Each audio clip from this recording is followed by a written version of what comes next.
We're now ready to talk about how you can retrofit your home to make it warmer without warming the earth in the process. Our first guest this evening is Emma Weyburn. Emma was recruited by the city last year to be our community climate champion. You may have seen her wonderful presentation to the PCA's annual general meeting where she introduced the idea of a pocket laneway project. Emma is currently finishing her master's in environmental studies at York University. She'll give us an introduction to the climate crisis and explain what's happening to our world.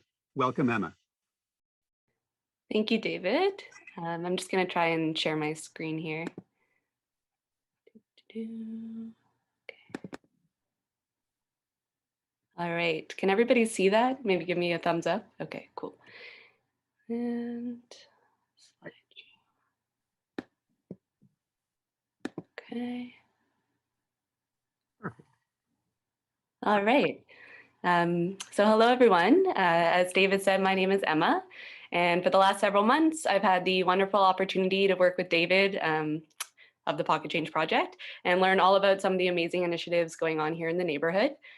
Tonight, I'm going to talk about some of the reasons why energy retrofits are such a key endeavor for us to tackle in 2022, not only to create a net zero neighborhood, but also to slow and mitigate the effects of global climate change. So where to start? As an environmental studies student, I have the great privilege of hearing and thinking about the climate crisis every day, which is a lovely and cheery subject, especially paired with a global pandemic.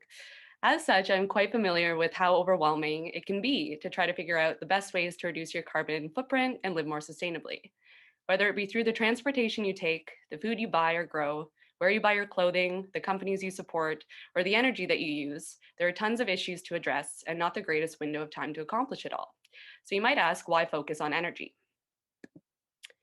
So here's a bit about the big picture. The most recent IPCC report states that we need to reduce our global greenhouse gas emissions to net zero in the next 2 decades. In order to avoid severe and irrevocable increases in global temperature, which sounds very ominous.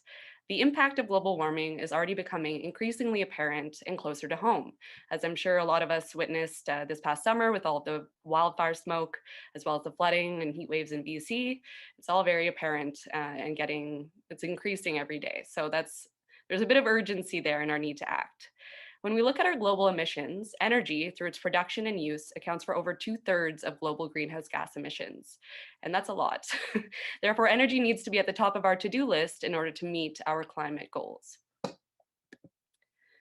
So here in Toronto, we have our work cut out for ourselves. Though we love our changing seasons, this also means higher emissions from both heating and cooling our homes each year. Energy for homes and buildings continue to produce 60% of our city's greenhouse gas emissions. That's more than our vehicles and our waste produce annually combined. This is largely due to the fact that most Toronto homes operate on oil and gas rather than electric or renewable energy sources. Though natural gas can often sound more innocuous than oil, my parents are always like wondering if it's actually okay because it has the word natural in it. It actually is 70%, it has 70% higher potential for warming than carbon dioxide. So it's actually a lot worse. And it's easy to overlook because you don't really see it. It's not like seeing the exhaust from your car. It's kind of like the silent assassin or whatever you call it. So every time you're heating your home with gas or oil, you're also heating the planet. So this past year, the City of Toronto announced the Transform TO Net Zero Strategy, which aims to reduce our emissions by 65% by 2030 and achieve net zero emissions by the year 2040. So that is no small feat. And it's clear that in order to reach those targets, we need to get off the gas and oil and transition towards zero emission sources. Some of the ways that we can begin is by encouraging our city councillors and leaders to further green our electricity grids as more people transition to electric. We can reduce our energy usage at home by doing, unplugging your devices, using clotheslines in the summer, taking shorter hot showers, etc. We can conserve energy through better installation and more efficient appliances. And the big one is to retrofit homes. And so that will be obviously covered further in the presentation, so I won't get into that right now. Now, I just wanted to briefly touch on this really scary and alarming photo, but during, not to scare anyone. But, Mom? Yes. oh, sorry, I hear a voice. During the COVID-19 pandemic, there's been a significant drop in global greenhouse gas emissions, which is one of the silver linings on the pandemic. However, we have also taken severe hits to our communities and to our economy, which is self-evident. But it's important to note that during the recovery period of the last financial crisis in 2008, the world saw one of the greatest increases in carbon emissions in human history. So that's pretty significant. I think it's because in order to quickly recover, we try to find fast sort of solutions that aren't always best for the environment. So I just wanted to note that as we come out of these tumultuous times, we have a unique opportunity to make lasting change and to learn from our past mistakes and instead re-envision and transform our energy systems and really push for that when you're voting or whatever it might be to see those changes happen. Okay, so I'm almost done here. In looking at energy and the climate crisis, it is clear that sustainable energy is urgent, as we need to act now before it is too late. It is necessary and essential towards meeting our climate targets. And lastly, it is beneficial not only for the planet, but also for your wallet, as you come to save on fuel that is very costly, both financially and environmentally. So I hope I've given you a rough sense of why the focus on energy is so important right now, and how creating more efficient, renewable, and diversified home energy infrastructure can contribute to a more resilient and sustainable future. And I just wanted to thank you all for having me here and enjoy the rest of the presentation. Thank you, guys. Oops. Thank you very much, Emma. Never have to know how to get out of here. There we go. That was wonderful. All right. Our next guest is Stuart Dutfield from the Environment and Energy Division at the City of Toronto, where he's now in charge of public energy initiatives for existing buildings. Welcome, Stuart. Hi, everyone. Hi, David. Thanks for having me, and thanks, Emma, for the great sort of setup there. It's good to be back here again. I know I'm trying to think back to the last time we actually saw each other in person, but we won't remiss too much on that. So I've given this sort of presentation or variations of it a few times, so I'll try to blitz through it and rather try to leave some time for questions. But it is different from the one from the snap presentation, but we'll start there. So what I'm going to do is I'm going to do a little bit of a quick deep dive on the, actually, let me just share my screen here. Give me 1 second. Sorry, folks. Go. So hopefully, there we go. So what I'll do is, again, I'll build on what Emma quite really well laid out. It's just basically an emissions profile. I'll talk a little bit about the existing building strategy, just because it's become our sort of guide for the work we're doing and all the work planning we're in the process of advancing right now. And then I'll speak a little to the home retrofit piece, because I know that's the interest of this group. But there's, when we speak about homes, obviously there's, rental accommodation and, multi-unit. And so we have some programs for that, and we're hoping to launch some new ones this year. So, keep your eyes peeled for them. So really quickly, again, I think this is old hat to this group, but as Emma said, basically 60% of our emissions are coming from buildings, which is definitely the lion's share of this. 36% from transportation and the balance from waste. Of that 31%, we're looking at of that 57%, about 31% of that is actually just coming from single family homes. So although small, they are extremely numerous across the city, more than 400,000 of them. So that adds up to quite a big picture. Again, you can see here that residential is, again, the single family and the multi-unit residential. So what I like to do with these presentations is always try to give people a picture of what the report looks like. Because when we go to council, we essentially have a report that is a big black and white document. So I like to put these up so everyone can understand that there's a lot of technical analysis and modeling that goes into the reports and the recommendations we put before council. So what we did in the summer is we brought forward the big plan for existing buildings, because we recognize that given that they are this lion's share, we really had to do a deep dive. So this is in response to the climate emergency. At the same time, we also, the city also brought forward its own corporate zero carbon plan for the city-owned real estate, of which we have, close to 1,500 buildings. And the city planning division also brought forward its TGS, what we call the Toronto Green Standard for new construction, which is ramping up the ambition for what we build. So what the strategy intended to do was really like strike the balance between, speed and feasibility, because we know that doing this will be expensive and challenging. So the big considerations obviously were how do we reduce emissions, what are the economic implications of this, but really realizing the co-benefits around this. So resilience, and I think Emma spoke to this right well too. We've seen a lot of impacts from extreme heat events, flooding, etc. So health, equity, and the local economic development. And I think a lot of things about climate action are inherently local, and so they generate local economic opportunities. Instead of exporting money to pay for energy to bring it back in, you're manufacturing, you're building, and these are skilled trades. There's jobs in trades, manufacturing, et cetera, et cetera. So what did the strategy really outline? Well, I would say 3 buckets of work, which will take us the better part of the next 20 years. So we outlined that we need to really set requirements to assess buildings' performance and create that pathway to zero. We recognize that we need to start providing additional support and resources to make retrofits easier and more affordable and get to scale, and that we need to advocate and partner with other levels of government. So, I'm going to highlight a few here that I think will be relevant to this group. So the first one under action to require annual emissions performance reporting and public disclosure of all existing buildings. So this means essentially, a label on a home or a building as to how much energy carbon it's producing. And there's a lot of precedents for this, also in the single family housing sector. So we'd be looking at home energy labeling and disclosure. The other piece here is around, providing that integrated retrofit support. So how can we help people through this process? Beginning to think about permitting and approval processes to support deep retrofits.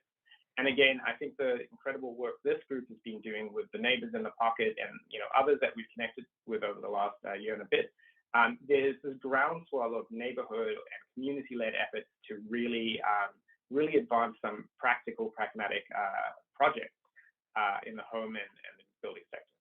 And then again, I think there's huge opportunities around workforce development and training. And of course, the city, like members of communities, we really need to advocate to all levels of government for that funding support, because the city alone is not going to have the money. So we're definitely going to be knocking on the doors of those with bigger purses. We're not going to go into the slide in any detail, but this is just to say that we're going to start basically looking to introduce some of these measures on a voluntary basis beginning this year, and transitioning to mandatory around 2025. What a number of people will also know from what happened in December is that council actually upped the ambition. So where we were aiming for net zero by 2050, council said, no, we want to do it faster. So they actually adopted the city's overall plan and said, let's do it 10 years sooner. So we have a new target of 24. It's net zero by 2040. Toronto is one of only 3 cities in the world that's doing this. And so we're also recalibrating as to how we do that. Like I said, 10 years faster, and we're 2022. So by my estimation, that gives us about 18 years. So we got to get busy. Again, lots of words on the slide. I think the important thing to highlight really is that, this needs to be a transition. And for most people, this will be a transition. Most people cannot go out there and retrofit their homes overnight. For homes, that I think are similar vintage to those in the pocket, there's a lot of nooks and crannies. There's a lot of walls that plaster over lots of mistakes. I live in a house where I'm always discovering something, and it's not necessarily a good thing. So, it's around making that plan for that transition. I think the important thing to consider too is given the stress on housing and housing affordability in the city, it's how do we also, mitigate potential negative impacts on equity deserving groups. I've listed out some of our programs here, both in our commercial, the commercial side of our team, but I'm going to kind of do a little deeper dive on some of the residential. So we do have the Better Buildings Partnership, which is our commercial group largely. We're running a few initiatives under that and hope to have another one launching soon. So we have our energy retrofit loan program, so we can provide low interest financing to commercial buildings, to and housing, and at pretty good rates. We have our Green Will initiative, which is targeting large portfolio owners or multiple buildings, and our navigation support services. And interestingly, we're now following up a number of people who've been reporting through our energy and water reporting benchmarking program, and are seeing more and more interest from small businesses actually coming into this. I think the opportunity around COVID recovery and some funding that's been available. I'm going to really hone in on the home energy loan program today, and some changes that have been made even in the last 3 weeks after a report went to council, and just highlight we do have our Better Homes Tier website and resources there. This year, there's going to be a big focus on building out some of the resources there to make, so I think begin to help people really understand this in a bigger way and what's going to be required over time. So I won't get overly technical because I'm not the technical guy on our team, but I would say, what we're looking for is a transition over time to net zero. Again, I want to emphasize for most people that, it's not going to be ready, steady, go. Unless you've just moved into a home and you've got some cash to do a reno, or, you win the lottery, a lot of this is going to have to be staged. So, when you're doing a renovation, if you do a sort of like for similar, what we call a like for similar replacement, so if you fix up your roof and your windows, if you just, put in a slightly higher efficiency HVAC system, you change all the light bulbs, you'll probably get a 30% decrease in emissions energy roughly. What we really beginning to see is the like for similar, but with the fuel switch. Fuel switch is really where we're going to begin to see those emissions come down. And fuel switching is, as Emma quite rightly said, getting off fossil fuels and transitioning to heating space and heating water with electricity.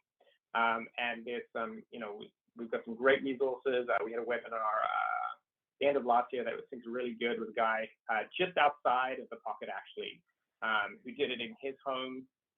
He has the benefit of being an engineer who does this for the University Health Network, but he really breaks it down in the steps he went through. So long story short here, I think, what we're looking to see is, replacing the windows, the roof, insulation, the envelope of the building, to decrease the need for, heat and air conditioning, and then begin that fuel switch. And then, over time, obviously, if people think about switching from an internal combustion engine, to an electric vehicle, opportunities for solar, battery, etc. So with that, again, I've mentioned this program to a number of folks. HELP is the city's home energy loan program. We are able to provide low interest loans to homeowners interested in energy efficiency, water conservation, and renewable energy works. This is going to be hopefully the year where we can get some long-awaited changes in place, but we have been priming those. So homeowners can borrow up to 10% of the current value assessment of their home to a maximum of $125,000. So we recently changed this through a report last year in anticipation of some funding we're hoping to get through SDM. So previously we were maxed out at about $75,000. So now we're able to finance up to $125,000. Single family homes, detached, semi-detached, duplexes, triplexes all work. And one of the other changes we made last year is we are now able to support tax-exempt properties from participating. So tax-exempt properties are those that are often providing community benefits, so community living situations. So we're excited to see where we can go with that as well. One of the preconditions of the program, obviously, is that folks get a home energy loan, get an EnerGuide audit that's conducted by a registered auditor. We require both a pre and a post audit, and we're in discussions with NRCan too to really understand how we can make this easier. I'll speak to this a little later, but there's currently quite a shortage of folks doing this right now because the federal government introduced a program which has been great, but there's been a huge demand on the federal government's greener homes program. So again, really quickly, the loans are attached to the property, not the owner, through a local improvement charge mechanism, and are essentially repayable via the property tax system. The loans can be repaid at any time without penalty, or if the home is sold, it can be assumed by the new owner. The other thing about this is that while we often issue initial disbursements, you're not paying interest on that until the project is completed and we finalize. So that's another nice thing that is kind of an anachronism of this program. So how does it work? Essentially, the application comes in and we work with our revenue services group to do tax and utility account verification. Basically, have people been paying on time? If folks have a mortgage, we request mortgage lender consent and help coordinate that. And some of the banks we've been working with are getting faster at that, and we now have a direct line to it through with them. And then we issue a notice to proceed. Get your home energy evaluation, you plan the project. Submit the funding request to us, get your quotes. Again, we recommend people, get multiple quotes. You can sign a property owner agreement at that point, and then we're actually able to advance up to 30% of the project funding once the work begins. You get the project all wrapped up, and you submit those invoices to us, and that we generally turn that around pretty quickly. And once that's done, we issue a check for the final amount of money. And again, you end up with this kind of sweet spot between the time the project is completed with us and when it's registered as essentially as a bylaw. So you get an additional 2-month interest-free period. So obviously we cover a huge amount of things: insulation, mostly every type, high efficiency heat pumps, furnaces, air conditioners, energy recovery ventilators, windows, skylights, and doors, water heaters, drain heat recovery systems, and efficient toilets. Solar PV systems as well. And one of the things I'll make note of here too is our colleagues at the city have actually been doing 3 solar PV system assessments. There's a new service that's available. It's a solar PV map. So it will give you an estimate essentially of your home, and you can just type in your address. So again, we recommend that obviously, if you're thinking seriously about it, you'd go out and get a proper quote and double check that information, but it's good to give you kind of a benchmark. We can also cover the cost of level 2 charges above. And again, we try to emphasize this wherever we can: heat pumps, heat pumps, heat pumps. We're hearing really good things, and I think, a lot of people are interested in that. So this is the other change I wanted to mention that is very recent. So we switched the way we're calculating our current interest rates. As you can see here, these are pretty good rates. So a 5-year term at 1.78%, 10 years at 2.25, 15 at 2.67, and our 20-year term at about 2.81%. So the asterisk really there is it's sort of limited to some key stuff, so solar, windows, and geothermal and heat pumps. But I think these rates are super competitive, especially when you compare them with, say, a line of credit. We're going to skip over that. That's not very exciting. The other thing we allow is for the loans to be stacked with other rebates. So Enbridge Gas currently has its home efficiency rebate, so that's up to $5,000. And the rebate again has to go through the EnerGuide process. So if you're doing EnerGuide, it's best to combine these things. The other one I'm going to flag, a lot of people might know about, hopefully you've applied for, is Canada's Greener Homes Grants. These are grants of up to $5,600. They cover the cost of the EnerGuide home evaluation, all the things we mentioned. If you got your audit in up to December 1st, 2020, you can do that retroactively. And again, it's important to complete a pre and a post audit. The thing I will note here is I've applied for this myself, and they are super backed up. So if you haven't, just get in the queue. We got some high-level information from NOCAN last year, and it seems that I believe around more than 5,000 of these projects have been completed so far in Toronto. So it's a good result. really quickly, and I can share this around, but there's some good benefits are here, up to 5,000 for home insulation, 5,000 for heating and cooling. The important thing here is that it is quite specific, the specifications for key equipment. So definitely look into it and make sure if you're getting someone to do this work, they understand the specifications that are needed. The other thing is the thing I've probably told this group before. We are nearing a year since we FCM announced that we were the recipients of this funding, but we're still finalizing agreements.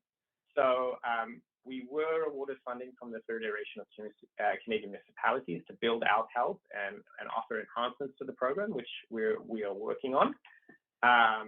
And I'd be happy to come back to this group and tell you a little more what this all figured out. So this is the update with where we don't want to officially launch everything yet, but we've got the approvals as of December. So in early Q2 of this year, the city will be launching an enhanced home energy loan program with additional offerings and an interest rate as low as 0%. It will be applicable to new projects only. We're anticipating this around Q2 of 2022. So please do check our website for the details on this and opportunities to learn more. So because of COVID, we're also currently sort of we're not doing a huge amount of marketing and outreach because the city's focus is on the COVID conversation and the COVID issues. But as soon as we have an agreement finalized and we have more details on this, we will be scheduling a series of webinars with community organizations and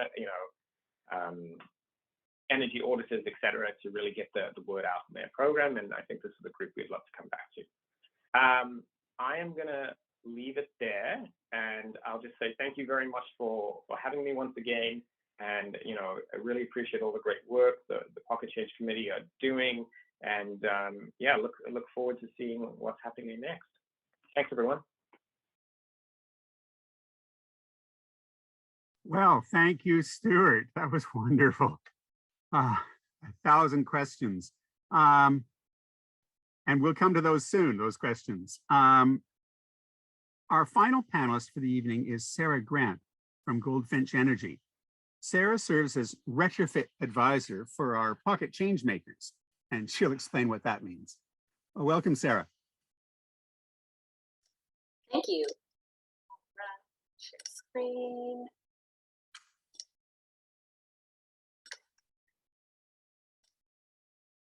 Get your questions ready, by the way.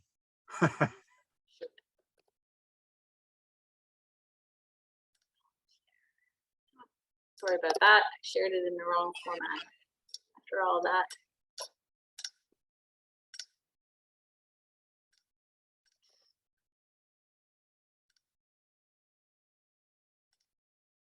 Okay, good. We're cooking, right? Can everyone see a picture of a very adorable mother and baby? Yes, okay, great. This is my dear friend, Ashley Good. She moved into a home not too far from most of you on Monarch Park Avenue a few years ago, and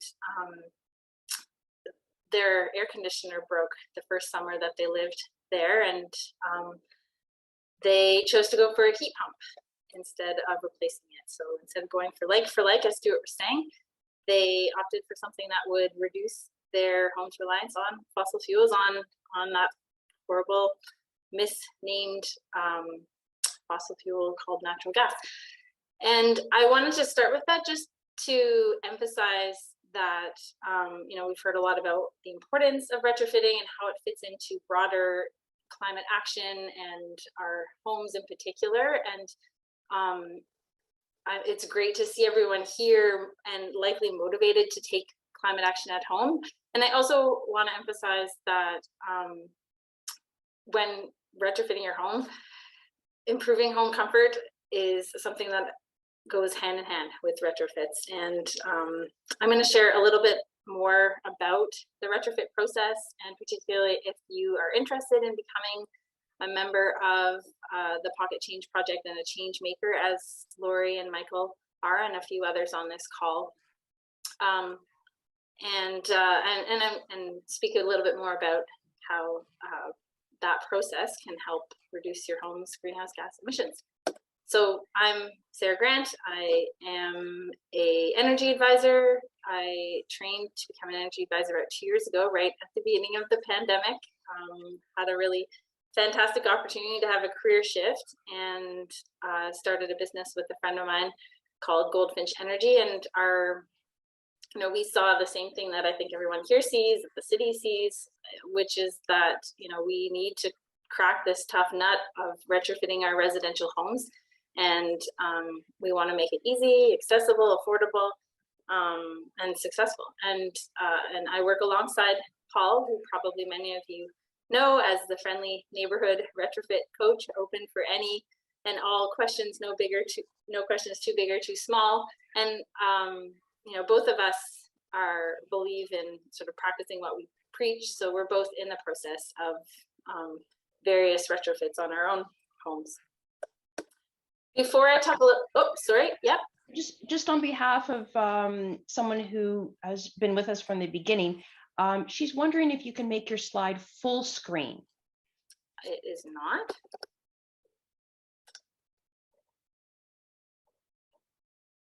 Huh. Okay. Weird. I bumped it up to 150. It's now at 200%, which is. Sorry about that. Okay, let me just. I didn't realize it wasn't. Someone says you're in notes mode, not presentation mode. Does that help you, Sarah? Is that better? Same? It's the same. I'm just gonna restart the share. Ooh. Okay. I just stopped it. I don't know. I'm not. Yeah, I opened it in notes mode by accident at the beginning, and we don't want to derail your presentation. Oh no, I apologize. If it's easy for you, great. Well, this might be the last time that I use Canva to. Hey, wow. Better? Okay, I don't know. Yeah. Second time's a charm. Apologies for that. Okay, so before I talk further about the Pocket Change Project and being a change maker, and I want to just pause and in case anyone isn't familiar with heat pumps, they've been brought up a few times. So for our homes, as far as emissions go, as you've heard, I like to think of the average Toronto home as about as bad as driving a gas guzzling vehicle. The standard 15,000 kilometers a year is pretty typical. So most of our homes are about as bad as maybe a mid-size. Maybe if we have a larger home, it's about as bad as an SUV. Some homes I've seen in Toronto are about as bad as 2 vehicles. Anyway, so just as fuel switching with our cars is occurring, fuel switching with our homes is equally as important. And when it comes to getting our homes off of gas, about 80% of the emissions come from how we heat our home, and an air source heat pump for many homes, not all, is a great solution. So in case you're not familiar with how it works, you actually have this technology in your home already in the form of your refrigerator, and if you have an air conditioner, it's the same technology. So essentially, outside air is sucked into the heat pump. Heat always wants to move to cool, and the refrigerant then flows from an outdoor unit to an indoor unit, and heat is then circulated through the home. It works exactly like an air conditioner. So in the summer, it's grabbing the heat from inside our house, and then in the winter, it's working in reverse. They come in sort of a variety of formats. So this image right here is a ductless heat pump. So you might be familiar with some people who have ductless air conditioners or heat pumps on their 3rd floor of their home, or if they have radiators and they're looking for a form of air conditioning. But they can also be connected to your ductwork. There are models that are cold climate. So oftentimes, there still unfortunately is a bit of a myth out there that they don't work well in the winter. And I'm happy to share that last year, my business partner and I worked with about 20 homeowners who got their homes off of gas for heating. And it was really nice to see over the last few weeks as the temperatures have gone down to, minus 20 and below. Many of them have just reached out to us to say, hey, just letting you know, our home has been perfect, no problems. And, that's really nice because usually you hear when things are going wrong. But so a cold climate heat pump can actually work up to, some models can work up to minus 27. I've seen even specs showing even higher performance than that. So that is a myth. If someone tells you that they don't work in our winters in Toronto, not true. There are models though that they're not as expensive and they're not rated to perform down to our sub-zero temperatures. And so with the home that has ductwork, often you have a choice. You can go for a cold climate heat pump and heat your home entirely with electrically powered heat pump, or if for a few reasons you might choose to go with a dual fuel system where you would use the heat pump in the summer to cool, and then in the spring and the fall to heat, and then when the temperature drops around 0 or so depending, you would switch to heating with gas furnace. And just like a hybrid vehicle, it's a sort of it's a step in the right direction. It's not a step all the way, but for some homes it's not necessarily possible to get all the way off of gas at this point. That's primarily because heat pumps are sort of small to medium size, whereas gas furnaces and boilers are small to very large in size. So if you have a older, larger home that's uninsulated and fairly leaky, you might find that heating with the heat pump entirely just isn't feasible. You need some sort of backup source, and you could use electricity as backup, and you may be okay with that. It's very expensive, but it's off of gas, or you could use a gas furnace. So sorry, I just threw a whole bunch of terminology, but some of it I think is just important to understand, and at least just how a heat pump works and what it is, and hopefully it's a bit demystified. So getting away from sort of the technology and into just the more fun of retrofitting, I really love what I do, honestly, because it involves thinking creatively, and I really believe that every home, I see this, every home is unique and different. Every homeowner has different needs and wants and comes at it with different points in their life, and the path to getting your home as close to net zero, as close to off of gas as possible, looks different for everyone. However, there are some similarities. So I'm just going to share a little bit about my own home and my own journey in the hopes that may help educate and inspire. So that's my home in the corner. We bought it about 8 years ago.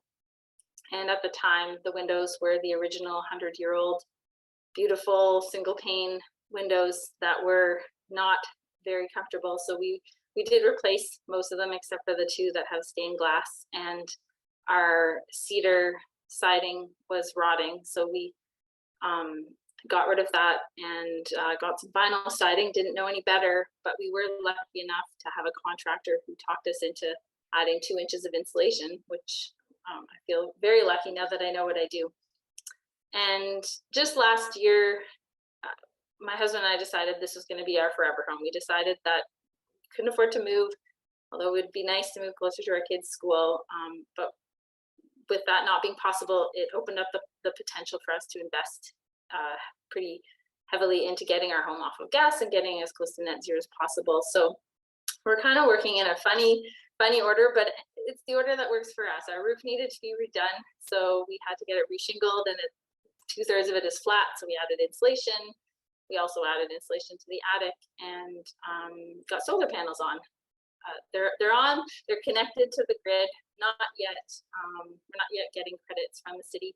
That'll come, I think, in the next few weeks. But that was what happened last year. And this year, with 3 kids in our house and 1 bathroom, our plan is to add another bathroom in the basement. So our basement is currently unfinished, uninsulated, and we'll be adding insulation there. And with most often with the basement renovation involves you look at the mechanicals, and so we will be getting a heat pump, so getting our heating and our hot water actually off of gas. And then looking to the future, when hopefully the help loan, the zero interest help loan comes to fruition, we will be using that to help us install an EV charger in the shared drive that we have, and working that out with our neighbors, and adding insulation to our main floor, which is double brick. So we'll be probably insulating from the outside, since the inside of our house is 13 feet across. So why become a change maker? You are probably, I'm assuming that everyone kind of who's here is interested to some extent in retrofitting their home, and maybe you've already got an energy audit and you've thought about what you could do. Maybe you've gone down a path and kind of got stuck, and that's not uncommon.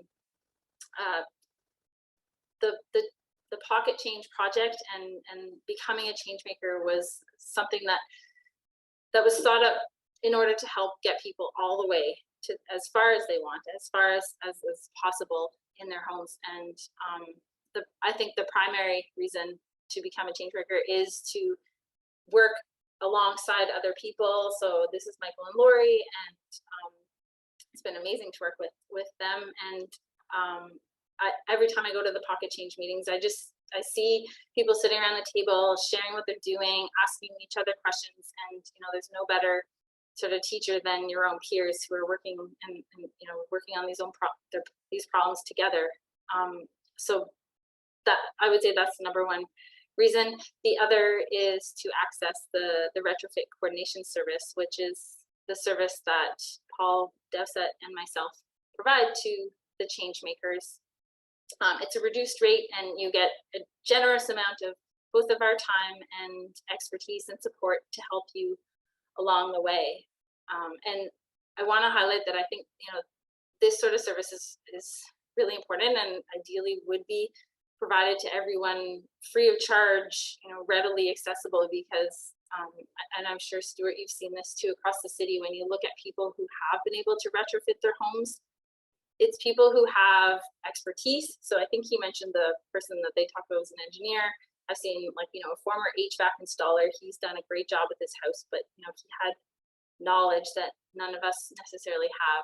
It's people who have more time and more resources. So it's great to see the city offering their help loan at zero interest. And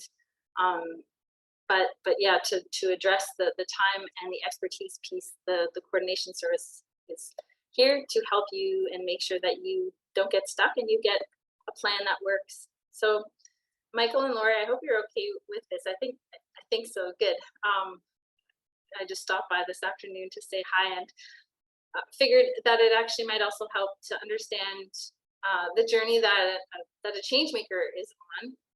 And so Michael and Lori are, I would say, they're fairly along as far as being as far as the change maker goes.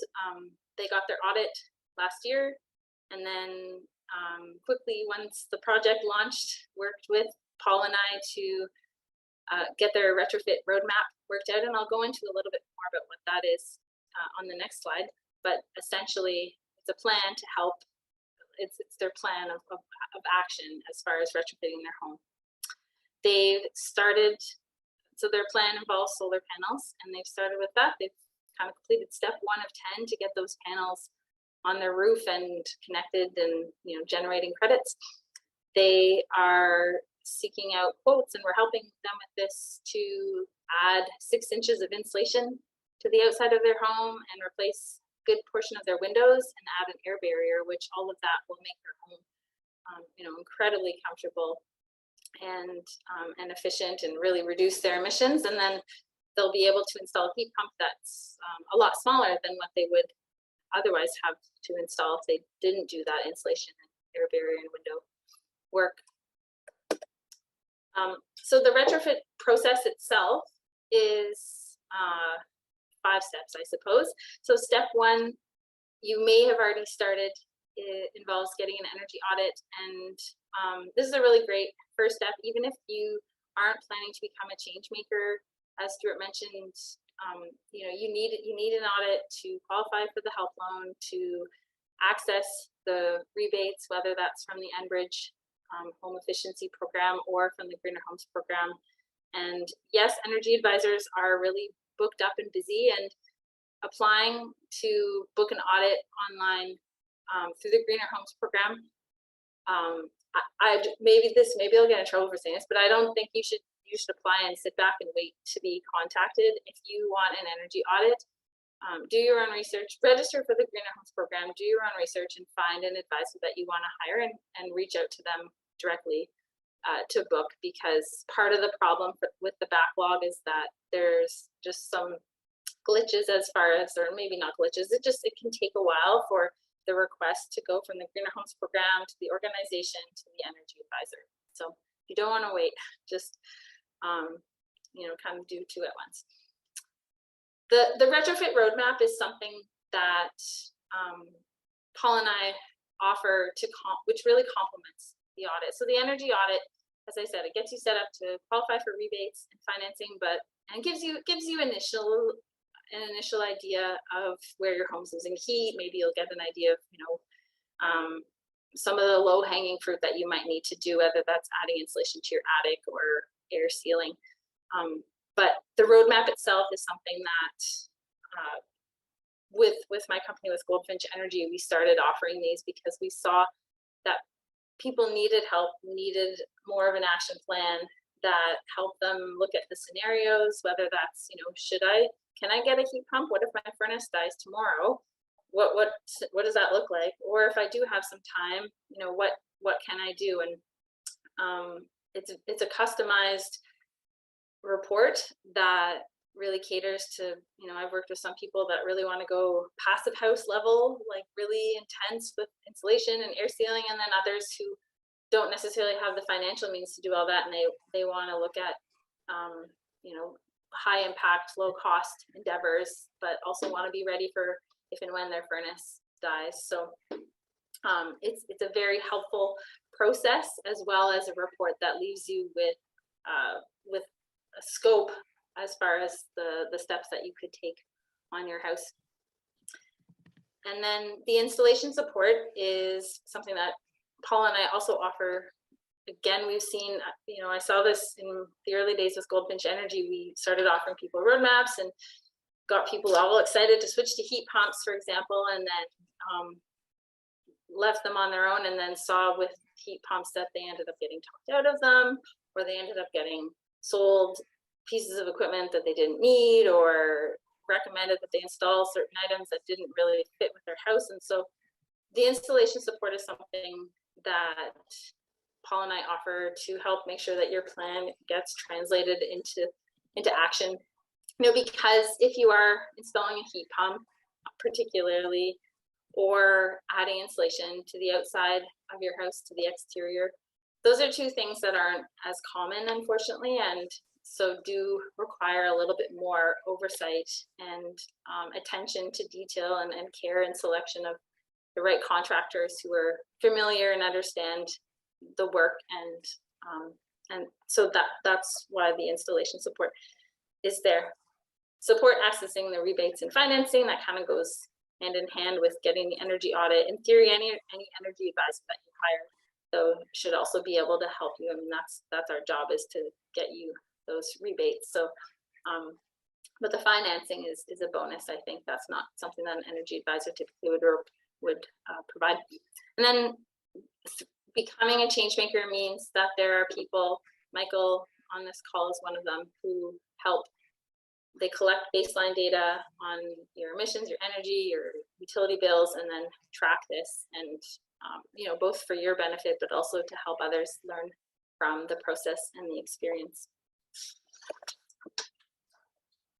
This is just a bit of a snapshot of, you know, one little piece of, you know, a 10-page report for one of the other change makers who was wondering, she has a dual fuel system, and she was wondering about switching to a full heat pump that would get her entirely off of gas.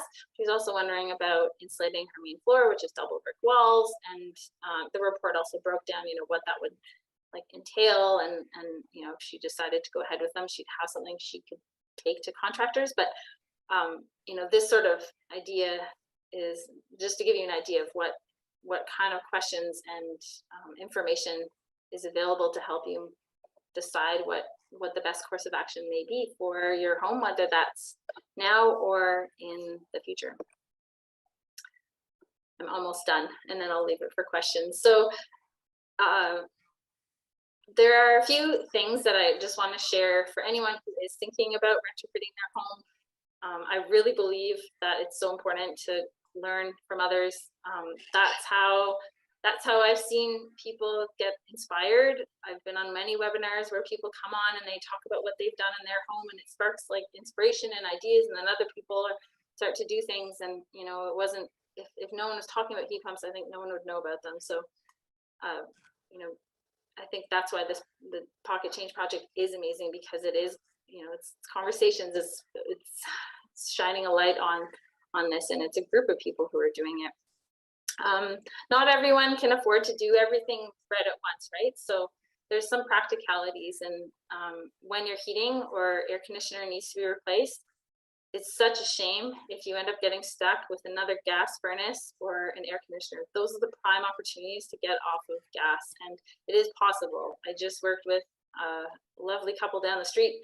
They bought their house not too long ago and installed new windows, and so they got me to do their audit, and then their furnace died 2 weeks ago, and Friday was going to be -21, and they're like, we need to get a heat pump. We want to get a heat pump. So we moved quickly. They got the heat pump in and operational before Friday night. It was very impressive how quickly they made that decision. But all that to say that it is possible. It doesn't have to be something that you, but anyway, it's best not to be caught off guard. So to have that plan ready so that you know if you know the costs and you know what needs to happen. Address low-hanging fruits as soon as you can. So with everyone's home, there are always a few low-hanging fruits that, you know, no matter what your situation is financially, are I think good to act on, and things that cost little bring high return, and so you will see a reduction in your energy bills. So attic insulation, air sealing, and finishing the mechanical room are the top 3 that I see for people's homes that are, you know, easy to act on. I also think that with retrofitting, I think, you know, by me sharing my story, hopefully that came out, that it doesn't always have to be something where, you know, it happens in isolation. It happens alongside other plans. So, you know, for our home, what really kicked our basement renovation into high gear was just like, we really needed an extra bathroom. So, you know, we're going to be adding insulation, but also getting another bathroom, and that's okay, right? Like, our homes, we live in them, so our plans need to align with what we're doing. And I'm working with one couple change makers that have other ideas as well, as far as maybe renovating the kitchen or adding a 3rd floor. And you know, it's always fun, and it's like a puzzle trying to figure out how those plans may fit into the retrofitting work as well. But certainly, if you're going to be taking off, you know, drywall or plaster on your walls, that's prime opportunity to add some insulation, for example. Okay, I'm done. I think I just threw a bunch of stuff at you. I'm glad there are questions, because I'm curious to hear what people have to say. But if you would like to learn more about the Pocket Change project, or I guess anything that, anything that I may have shared as well about being a change maker, or to offer your help with this fantastic project, there's an email here. I'm not actually sure who gets that email. Maybe someone. I do. I'm one. And Paul Woodman, I think. Okay, great. And I will pass it back to you then, David. All righty. Well, thank you, Sarah. I love the way you did this tonight, because you got me inspired. I'll be calling you in the morning. I want to get an air source heat pump before our furnace gives out. Well, folks, now it's your turn. And I know from watching the comments, there's probably going to be a lot of questions. Now, I'm not sure how much time we have. I'm happy to go for another half hour if we can do that, but let's see how it goes. I know that there's been a few comments or questions in the chat room. Lori, maybe are you prepared to run through those? Absolutely. So we're going to go in chronological order, and not surprisingly, the first ones were coming in during Stuart Dutfield's presentation. So the first question was, is there any hope that new builds can access rebates for green choices, heat pumps, triple glazing for windows, etc., so that we're promoting good choices at the beginning? And this person is asking as someone who's planning to build a home in the pocket. So Stuart?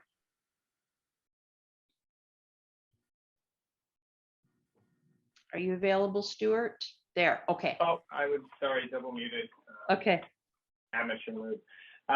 So for new builds, we don't have any grants to say right now, but I think, a place to look when you're applying for permits is, do consult like the Toronto Green Standard and look into that. I wouldn't be surprised if there's additional things coming down the pipe, but at this time there aren't.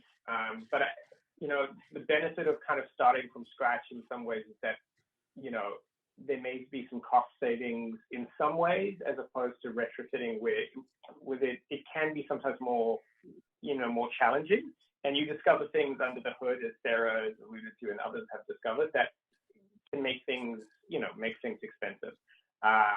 But I would keep waiting. I heard about some funding that came out today, not for new builds per se, but like there's a lot happening in this space.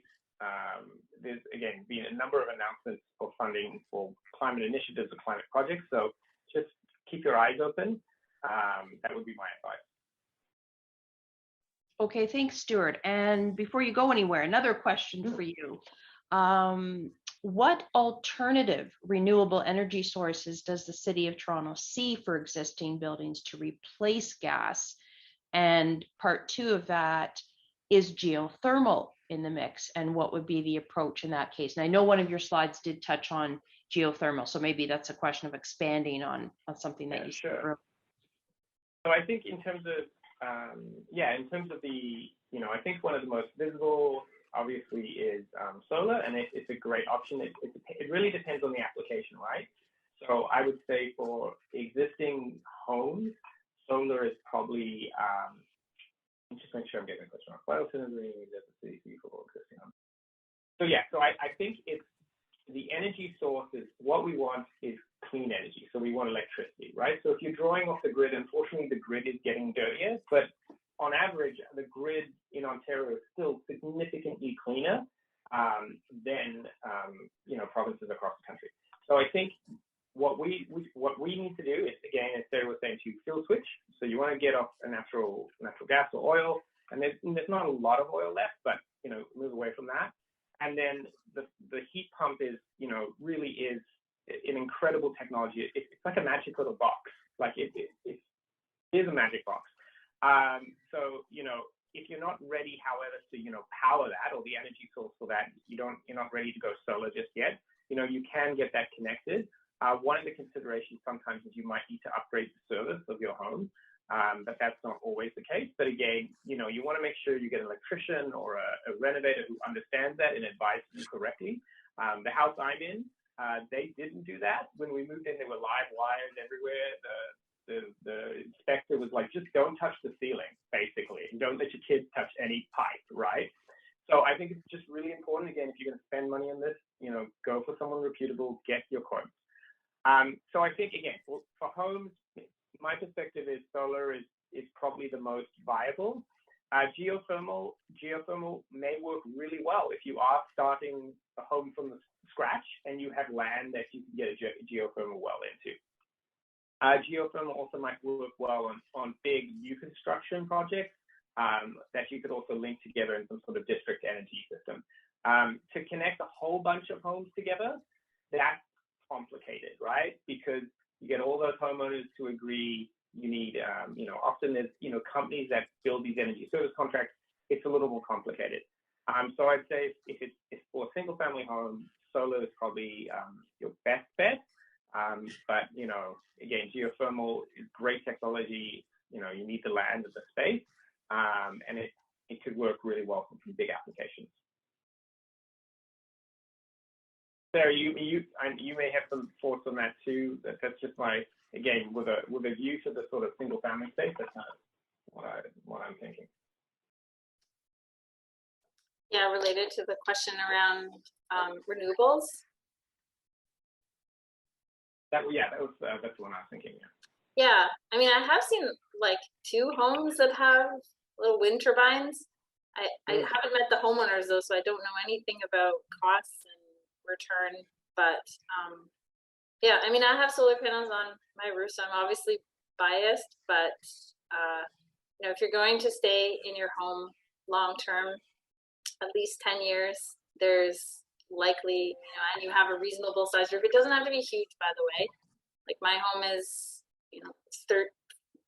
15 feet wide by like 35 feet, and I've got 7.6 kilowatt worth of like inverter anyway, and 10 kilowatts worth of panels on my roof, which is more than sufficient to cover my current consumption and my soon to be increased consumption from the heat pump and from our electric vehicle. So yeah, I think solar is viable, but maybe there's a potential for wind. I just don't know nothing about it.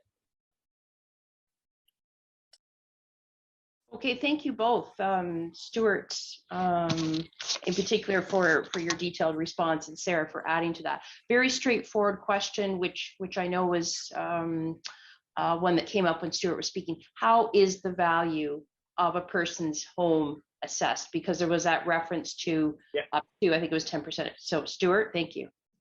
Yeah, so really quickly, so what we use, the acronym is the current value assessment. So that's essentially what the what revenue services has assessed the value of your home as for tax purposes.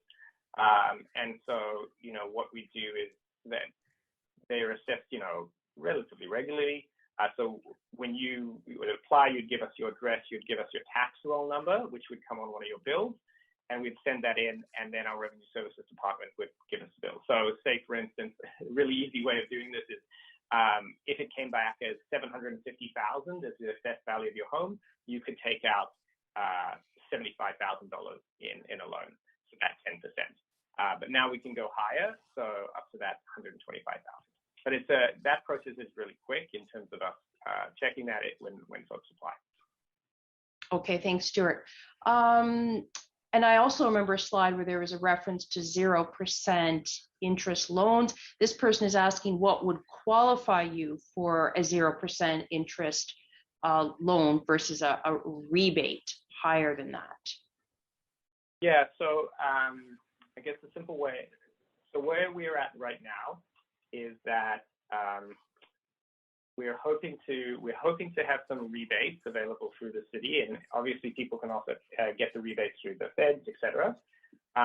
So the 0% is going to be offered. We need to finalize this agreement right now.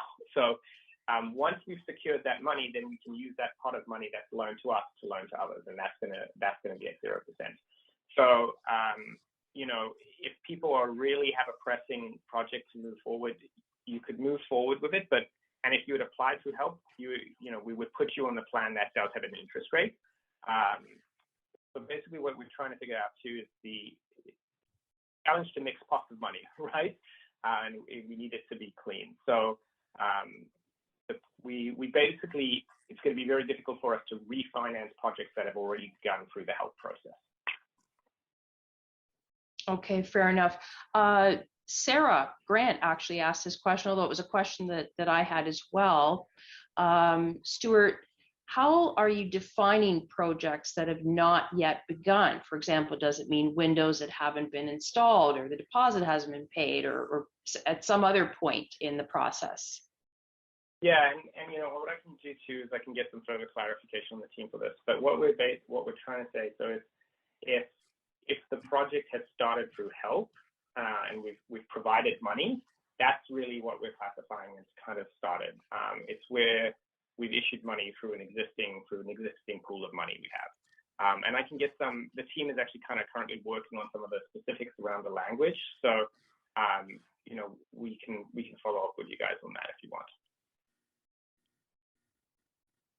Okay, thank you. There's someone who's posed a very specific question to their particular home situation, so I'm going to bypass that in the interest of time because we have a number of other questions. I did appreciate the question, which I think, you know, everybody potentially is interested in.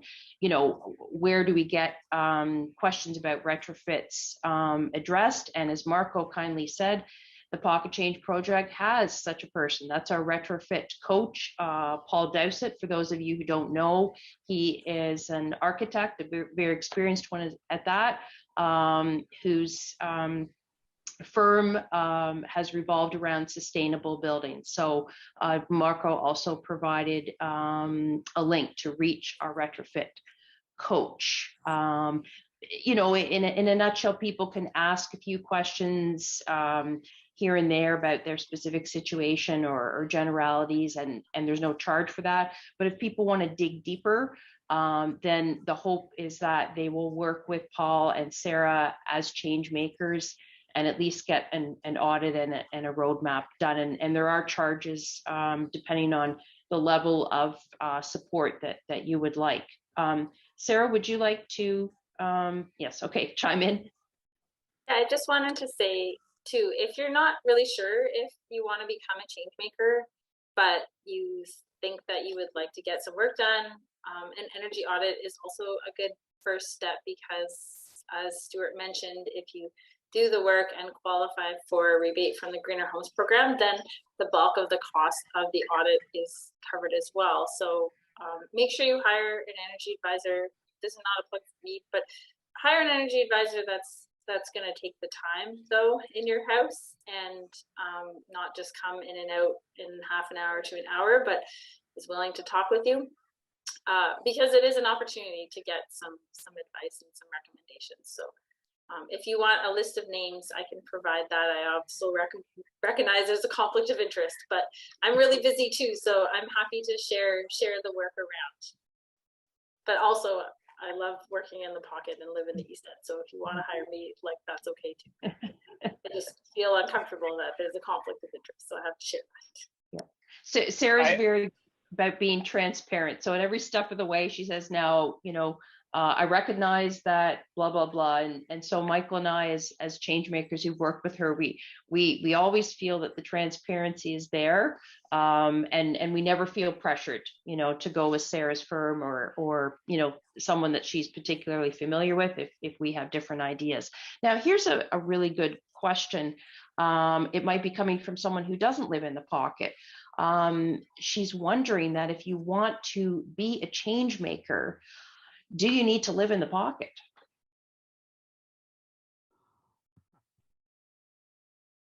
You want me to try and answer that question? Sure. I think you're, you know, as chair of the project, I think you're, you know, qualified to weigh in on that. I don't know whether we've had anybody approach us who's outside the Pocket and would like to be a change maker. So go for it, David. Well, here's the way I will try and answer the question, and the others are welcome to chip in. I think right now we would have to say yes, keep it to the Pocket, because we're trying to get this little project going, and we're already having to expand to a second cohort and so forth. But our whole purpose, our whole raison d'etre really is to be able to expand this, scale it up across the city and get other neighborhoods involved. We're working very closely, not only like with Harvard Village Residents Association and Green Neighbors Network. They've set up a retrofit working group, and we meet there regularly to spread the word. The city has also had a retrofit working group, and we've participated in that. So we're very anxious to scale this thing up. We would like to be able to offer a home energy retrofit service to all 421,000 homeowners across the city. And the nice thing about where we're coming from a community-based approach, we don't have a vested interest. We're not going to profit from at your expense, if you understand what I mean. We're not like Enbridge or any one of those big multinational companies that try to suck your blood. We're just a nonprofit, and and then we want to stay a nonprofit, if you follow what I'm saying. And we work with really good people like Sarah and Paul Dowsett and others that believe in what we're doing and share the mission. And is there anybody else that has more to say on this from our committee? I think Eve has her hand up. Good, I was looking for Eve. Yeah. There are a number of people from outside the pocket that have been interested in this. And I would say start with getting in touch with Paul and Sarah, because it doesn't matter whether you live in the pocket or not, that they will have a conversation with you, and then we'll see where it goes from there. The change maker from a formal designation may be harder, but in terms of the fourth, I'm sure that something can be worked out. Is that fair, Sarah? Yeah, I was just telling Leila to just email David again and ask directly. Because yeah, I think, I mean, you can still work with Paul and I, it's true. And maybe it's just the mechanisms might change, but yeah. Or the label, as you said.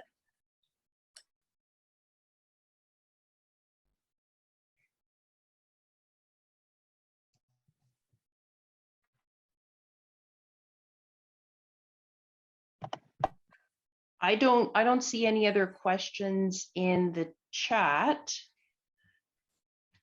Oh, somebody wants you to share the email for signing up to be a change maker. Ah, Well, and anyway, they're going to keep it. I guess our email address.